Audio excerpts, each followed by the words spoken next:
सिद्धिविनायकाच्या दर्शनासाठी पहाटेपासूनच गर्दी झाली आहे। साम टीव्हीवर तुम्ही घर बसल्या सिद्धिविनायकाचं हे दर्शन घेऊ शकताय। त्या ठिकाणी रांग जरी लावता आली नाही किंवा त्या ठिकाणी जरी तुम्हाला जाता आलं नाही तरी सुद्धा अगदी घर बसल्या तुम्ही बाप्पाचं हे दर्शन घेऊ शकताय। सध्या बाप्पाची षडोपचारी पूजा होतीये। पहाटेपासूनच भाविक इथे दर्शनासाठी आलेले आहेत।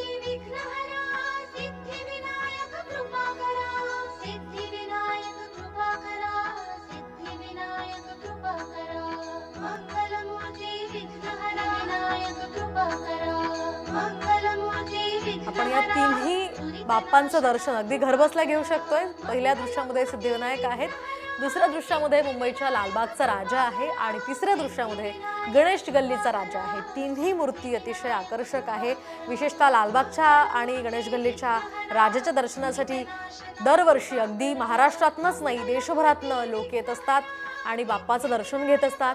या ठिकाणी येऊन सगळ्यांच्या मनोकामना पूर्ण होतात अशा या भाविकांच्या भावना आहेत आणि त्यामुळेच इथे आपलं मागणं घेऊन साकडं घेऊन हे सगळे भाविक बाप्पाच्या दर्शनासाठी येत असतात।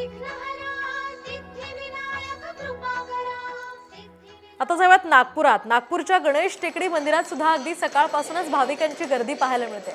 नागपूरकरांचं आराध्य दैवत तसंच प्राचीन मंदिरांपैकी टेकडी गणेश मंदिराची ही ओळख आहे। या ठिकाणी असलेली गणपतीची मूर्ती ही स्वयंभू आहे आणि टेकडीच्या गणपतीचा साधारणतः तब्बल 350 वर्ष जुना इतिहास आहे। 10 दिवस चालणाऱ्या गणेश उत्सवासाठी इथे आकर्षक अशी विद्युत रोषणाई करण्यात आली आहे।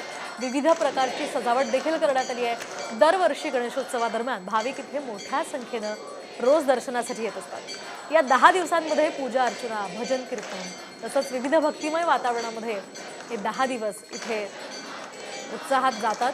10 दिवसात टेकडी गणेश मंदिरामध्ये एक वेगळंच चैतन्य अनुभवायला मिळतं।